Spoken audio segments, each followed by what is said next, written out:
All right, so this is it. Last piece of content for today, number 12. Um, for those of you who do not know, these videos that I'm doing today, well, if you watch the first one, you're going to understand what I'm doing. It's like kind of a YouTube blitz trying to get in these last pieces of content um, as just a sign that I respect myself, to be honest, let's just say.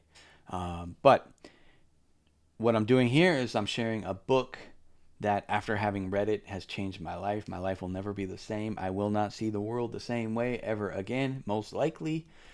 Um, Impacted me in a huge way. And I don't know. There's almost like not enough I could say about the book. Um, it helped me understand certain things about my own self, my life, my childhood, myself as a man, as as an adult. As a father, as a homeschooling dad, it has made a huge impact on my life.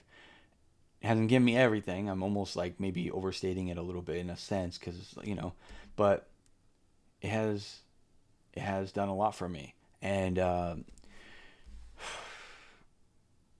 that book is called Weapons of Mass Instruction by John Taylor Gatto.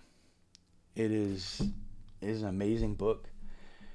Um, I first came in contact with John Taylor Gatto, I don't know, probably 15 years ago, something like that. There was a documentary that came out. I feel like it might have been called, like, it's been so long, I can't remember actually. Dumbing Us Down, or no, I don't know. Um, but it was a documentary where he was actually in the documentary as a guest, and they interviewed him and stuff like that. And I remember being just really impressed with him. We were homeschooling at the time, but I didn't know who he was. I had never heard of him, and thought he was just like a really, really intelligent man. I love the stuff that he said. He kind of blew my mind. And then he has this book called Dumbing Us Down, I think. Um, I think that's what it's called. And what that book basically is like a collection of letters, or speeches, I should say, that he's written, because he was the New York State Teacher of the Year, like back to back. And so he was like giving speeches, acceptance speeches, and different things like that. And he would write these things out, and boom. And so he turned it into a book, a collection of these speeches. The problem with that book is a good book. The problem with the book is that there's a lot of repetitiveness. He's writing these speeches, and there's a lot of like crossover between thematic elements and statements that he makes between these different speeches. So it's like a lot of redundancy in there. I felt like I could have read one chapter and been good, right? Um, I ended up reading the whole thing and kind of walking away a little bitter about it, like, oh, kind of redundant and boring. Why do people love this book so much? Then I read this other book called The Underground History of the United States, I believe, and it's a massive book. My mentors actually knew him, and they had some big copies, because now I think when you buy it on Amazon, it's like chopped up in like two books or three books or something like that, and you got to buy these separate books. And but back in the day, John Taylor Gatto, at these conventions, he'd be there, and he'd like he had books, and they were shrink wrapped and all this. And my mentors knew him, and they had some of his books. I wish they would have had autographed copies, but um, I got my hands on the final two copies that my mentors had. I bought them off them, so I got these books that John Taylor Gatto himself held in his hand. And that those history books are crazy. I mean, crazy. What a work that he did when he put that book together. Um, Quite an achievement, and it's quite freaky, to say the least, about the history of the American education system. Um, Not good, not good at all. I'm not going to go into that. This book, though, what I love about this book is that it doesn't have the redundancy of the Dumbing Us Down book, but it has a lot of that philosophy stuff that you'll see in that book. It's got pedagogical type stuff, like how do kids learn, different things like that, right?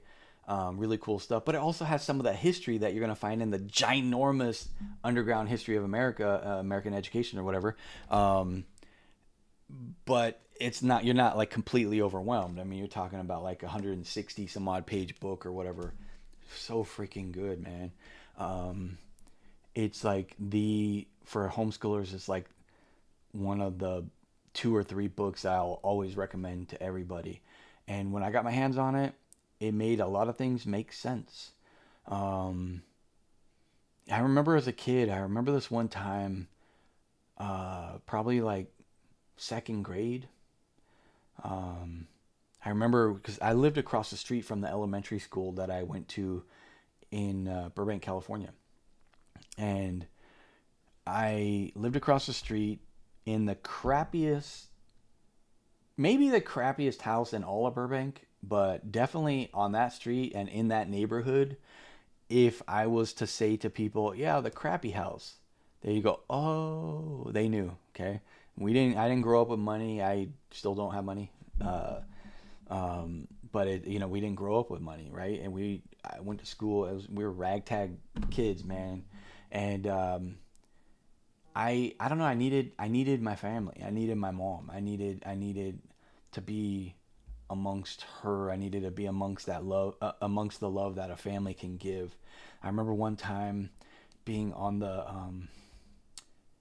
playground and looking through the gate at my house, and so actually some kids said, "Hey, that's your mom, Daniel," and sure enough, she was out there like gardening or something.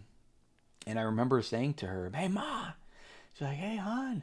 And I was like, "Hey, ma." And it was so weird. I remember how surreal and weird it was to see her out there, to see her over there, right there. Like I could just almost like touch her, right? Like she's there. It felt weird. Like almost as weird as the feeling when I would see a teacher like at the grocery store. Like, what? What are you doing here? You belong inside a school. Like you don't have a life outside of that school, right? And and I remember seeing her there and just being like, oh, what? It was surreal. It was weird. And Mom, I want to be with you. And she said, no, hon, you can't. You gotta stay there. No, Mom, I want to be with you. And and I remember like she's like, you can't, babe. You have to stay there. And I remember that, and I remember this thought that I connected with it of like how whenever I would be sick, I would have to write these permission slips. My mom would write these permission slips to the school to get permission that I stayed home. And I remember like going, what is going on here? Like my mom is not in charge of my life at all. I'm not in charge. She's not in charge. What is going on? I didn't understand the dynamics of what was going on. I just knew things felt weird and they didn't feel right. And I've always been pretty like intuitive like that. I've always, I don't know, just always had these weird that sense of things, right? And could read between the lines and see things about the world that other people were just too busy, just kind of like going along with the flow of things that they didn't even stop to think about, but I did. And I just went, this is weird. What is this crap? And I ended up homeschooling my kids because I didn't want to put them in that like kind of prison that I felt like I was in as a kid. Where I mean, my mom's right there, and I can't even like go give her a hug. Like I just remember like this is the weirdest damn thing ever. I'm in this cage. I'm trapped in this gated thing. My mom's right there. I can't go see her. I can't go play in my front yard with her right now. I'm stuck in this freaking cage. And it was just something so wrong about that. And so I homeschooled my kids. And there was nothing in this world that was going to keep me from doing that. And I sacrificed a lot for it. And I'm glad I did. But what Gatto showed me in this book, he puts into words all of the stuff that I was feeling as a kid then. I remember one time in first grade being so scared. I had to go pee.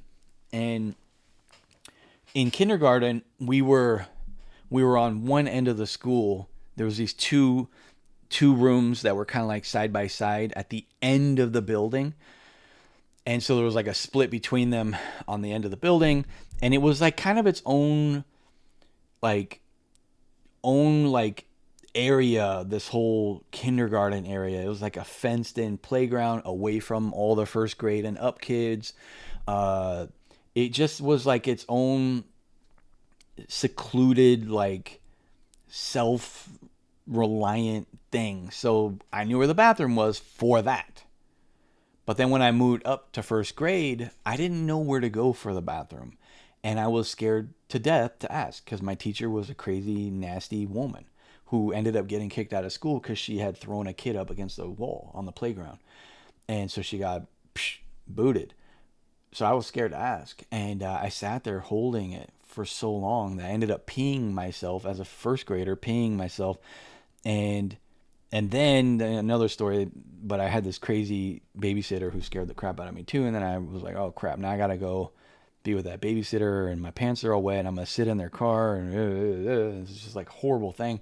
And but John Taylor Gatto talks about that, how like a kid goes to school and he's got to ask for permission to go to the bathroom.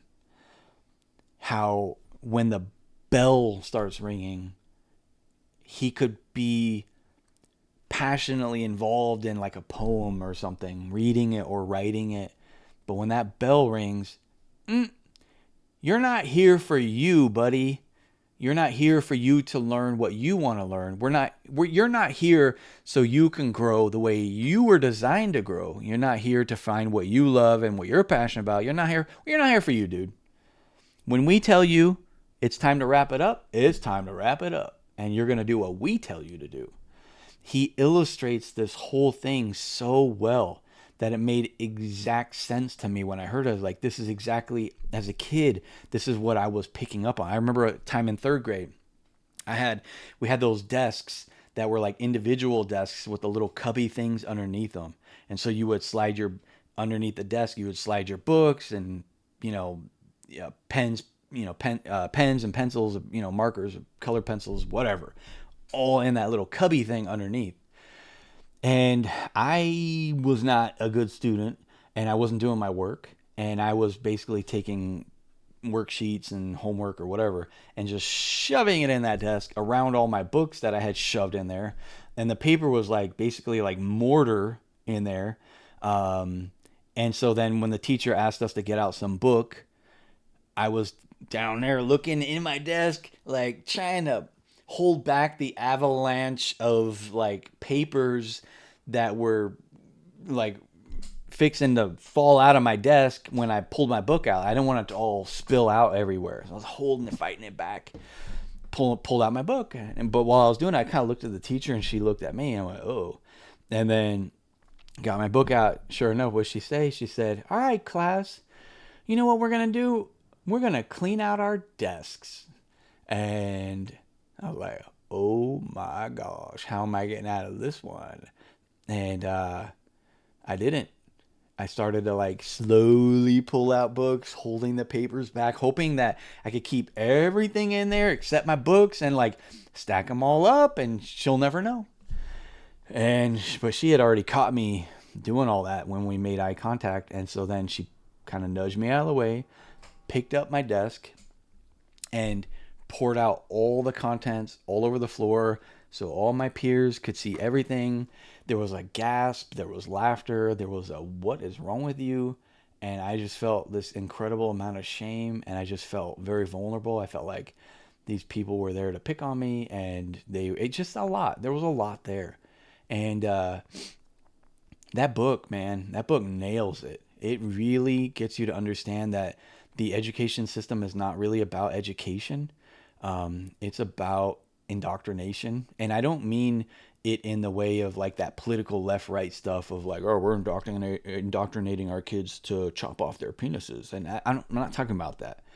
I'm talking about that just as an institution from its very outset, by design, it was an institution that was designed to propagandize, to develop, to like cultivate kindergarten is a garden where you like cultivate children for society. right?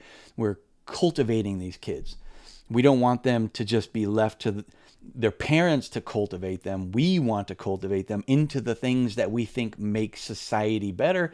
At the time when the whole government school system model came into America, that was we used the Prussian system, and it was something that would help people be really good in a factory where you just did really boring crap, repetitive crap, didn't ask questions. You just sat there all day hammering in a nail, hammering a nail, hammering a nail all day long, and that's what you did.